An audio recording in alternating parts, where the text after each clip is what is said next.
ഷിരൂരിൽ അർജുനെ കണ്ടെത്താനുള്ള ദൌത്യം പുരോഗമിക്കുകയാണ്. വാഹനത്തിന്റേതെന്ന് കരുതുന്ന കൂടുതൽ ഭാഗങ്ങൾ ഇന്നത്തെ തെരച്ചിലിൽ കണ്ടെത്തിയിരിക്കുന്നു. ടയറിനോട് ചേർന്നുള്ള ലോഹഭാഗം കണ്ടെത്തിയിരിക്കുന്നു എന്നതാണ് ഏറ്റവും ഒടുവിൽ വരുന്ന വിവരം. മറ്റൊന്ന്, തടി കെട്ടാൻ ഉപയോഗിച്ച ലോറിയിൽ ഉപയോഗിച്ചു എന്ന് കരുതുന്ന കയറിന്റെ ഭാഗങ്ങളും ഇന്ന് കണ്ടെത്തി. മറ്റു ചില ലോഹഭാഗങ്ങൾ കൂടി കണ്ടെത്തിയെങ്കിലും അത് തന്റെ വാഹനത്തിന്റേതല്ല എന്നാണ് ലോറി ഉടമയായ മനാഫ് പറയുന്നത്. എന്തായാലും അവിടെ തെരച്ചിൽ നടന്നുകൊണ്ടിരിക്കുകയാണ്.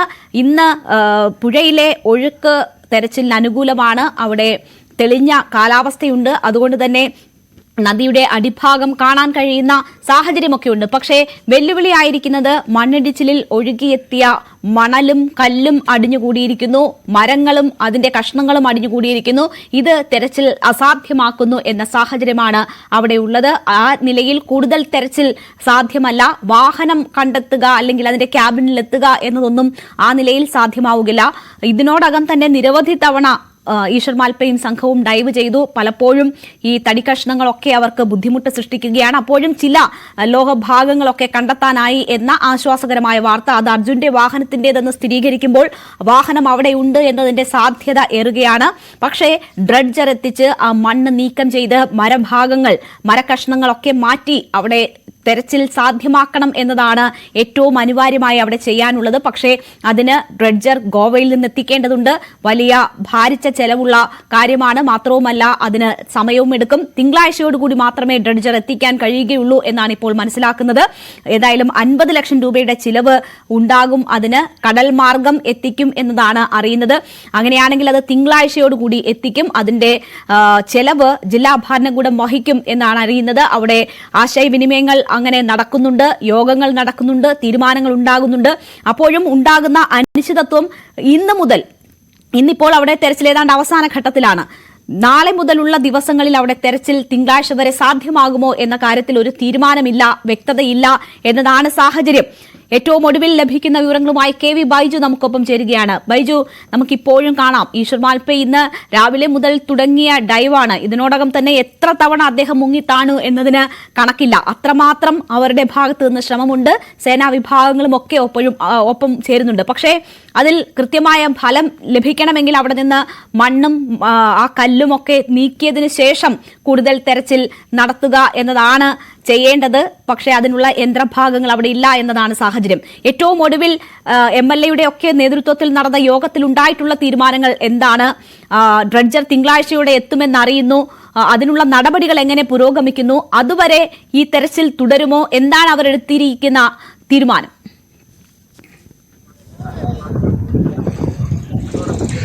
തീർച്ചയായും രേണുക, അത് AKM അഷ്റഫ് MLA വാക്കുകൾ നോക്കിയാൽ നമുക്ക് മനസ്സിലാക്കാൻ സാധിക്കും. തിങ്കളാഴ്ച മാത്രമേ ഇനി തെരച്ചിൽ ഉണ്ടാകാനുള്ള ഒരു സാധ്യതയുള്ളൂ. രേണുക സൂചിപ്പിച്ചതുപോലെ ഈശ്വർ മൽപ്പ, അദ്ദേഹം നമുക്ക് ദൃശ്യങ്ങൾ കാണാം. ഈശ്വർ മൽപ്പ രാവിലെ 10 മണിക്ക് തുടങ്ങിയ തന്റെ ദൌത്യമാണ്. അത് ഇപ്പോഴും തുടരുന്നു എന്നതാണ്. ആ മനുഷ്യൻ 3 പേർക്ക് വേണ്ടിയായുള്ള തിരച്ചിൽ അദ്ദേഹം സ്വന്തം റിസ്കിൽ, അതായത് ജില്ലാ ഭരണകൂടം പോലും നേരത്തെ അനുമതി നിഷേധിച്ച സാഹചര്യത്തിൽ പോലും താൻ ഇനി സമയം കളയാനില്ല, തനിക്ക് സമയമില്ല, കാരണം കാലാവസ്ഥ മാറുന്നതിന് മുമ്പ് തെരച്ചിൽ നടത്തണമെന്ന് പറഞ്ഞിറങ്ങിയ മനുഷ്യനാണ്. ആ മനുഷ്യൻ ഇപ്പോഴും അവിടെ തെരച്ചിൽ നടത്തുന്നു എന്നത് തന്നെയാണ് ഏറ്റവും പ്രധാനം. ഏതായാലും ലോറിയുടെ കുറച്ച് ഭാഗങ്ങൾ ആ തെരച്ചിൽ കിട്ടി എന്നത് മാത്രമേ ഉള്ളൂ. കൂടുതൽ വലിയ തോതിലുള്ള ഒരു കണ്ടെത്തലുകളൊന്നും ഈ തെരച്ചിൽ ഉണ്ടായിട്ടില്ല. അത് തന്നെയാണ് നമുക്ക് നിരാശപ്പെടുത്തുന്ന ഒരു കാര്യവും. അതിനാണ് ഇപ്പോൾ ഈ ഡ്രഡ്ജർ ഗോവയിൽ നിന്നും കൊണ്ടുവരുന്നത്. അതിന് 25 ലക്ഷം രൂപ അഡ്വാൻസ് കൊടുത്തു എന്നാണ് MLA പറയുന്നത്. 50 ലക്ഷം രൂപ ചെലവ് വരുന്ന ഒരു ദൌത്യമാണ് അത്. ആ ചെലവ് ജില്ലാ ഭരണകൂടം വഹിക്കാനും തീരുമാനമായിട്ടുണ്ട്. ഏതായാലും സതീഷ് MLA ഉൾപ്പെടെ പങ്കെടുത്ത യോഗമായിരുന്നു അത്. അദ്ദേഹം അത് സ്വന്തം MLA ഫണ്ടിൽ നിന്ന് എടുക്കാമെന്നൊക്കെ ആ ഒരു ഘട്ടത്തിൽ ആ യോഗത്തിൽ പറയുന്നുണ്ടായിരുന്നു. പക്ഷെ അതിപ്പോൾ ജില്ലാ ഭരണകൂടം ഏറ്റെടുത്തിരിക്കുന്നു. തിങ്കളാഴ്ചയോടുകൂടി എത്തിക്കുമെന്നാണ് അറിയുന്നത്. അതിൽ കൃത്യമായി തിങ്കളാഴ്ച എത്തുമോ എന്ന കാര്യത്തിൽ നമുക്ക് ഒരു വ്യക്തത കുറവുണ്ട്. കാരണം ഇത് കടൽ മാർഗം എത്തിക്കാനുള്ള ഒരു ആലോചനയാണ് നടക്കുന്നത്.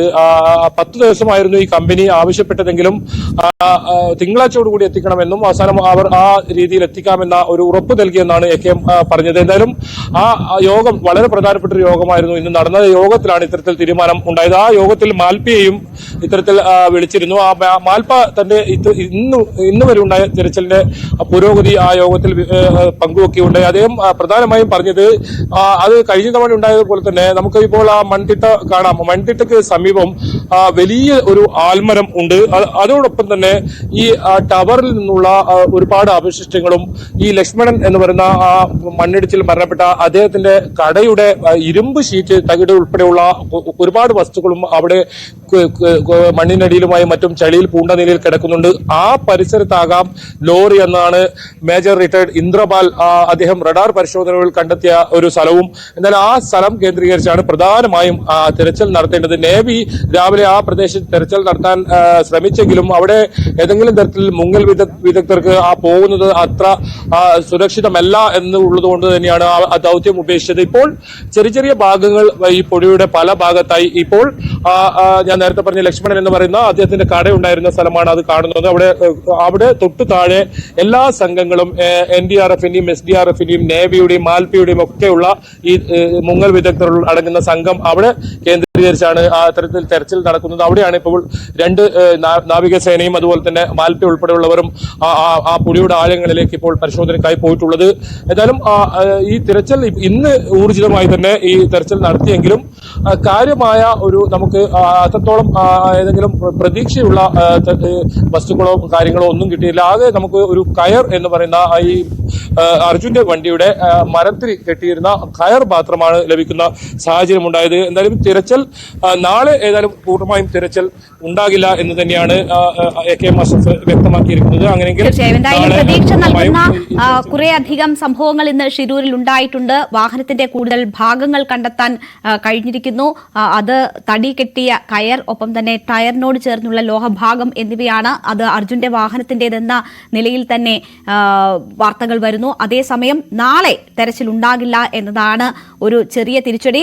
അത് സേനാ വിഭാഗങ്ങളൊക്കെ സ്വാതന്ത്ര്യദിന ആഘോഷങ്ങളുമായി ബന്ധപ്പെട്ടുള്ള തിരക്കുകളിലും മറ്റുമാകും. മാത്രവുമല്ല, യന്ത്ര സാധനങ്ങൾ എത്തിക്കാതെയുള്ള തെരച്ചിൽ പ്രായോഗികമല്ല എന്ന ഒരു നിലയിലേക്ക് കൂടി കാര്യങ്ങൾ എത്തുകയാണ്. ഇന്ന് അങ്കോളയിൽ നടന്ന അവലോകന യോഗത്തിലാണ് ഗോവയിൽ നിന്ന് ഡ്രഡ്ജർ എത്തിക്കാനുള്ള തീരുമാനമെടുത്തിരിക്കുന്നത്. അതിന് വരുന്ന ചെലവ് ജില്ലാ ഭരണകൂടം വഹിക്കും. 50 ലക്ഷം രൂപ ചെലവുണ്ടാകും എന്നാണ് മനസ്സിലാക്കുന്നത്. അത് ജില്ലാ ഭരണകൂടം വഹിക്കും. എന്തായാലും തിങ്കളാഴ്ചയോടുകൂടി ഡ്രഡ്ജർ മെഷീൻ എത്തിച്ച് കൂടുതൽ ഊർജിതമായ തെരച്ചിൽ നടക്കും ഷിരൂരിൽ എന്നതാണ് ഇപ്പോൾ മനസ്സിലാക്കുന്നത്. KV ബൈജു ആണ് വാർത്തയുടെ വിശദാംശങ്ങൾ നൽകിയത്. ഈ ബുള്ളറ്റിൻ പൂർണ്ണമാകുന്നു. നമസ്കാരം.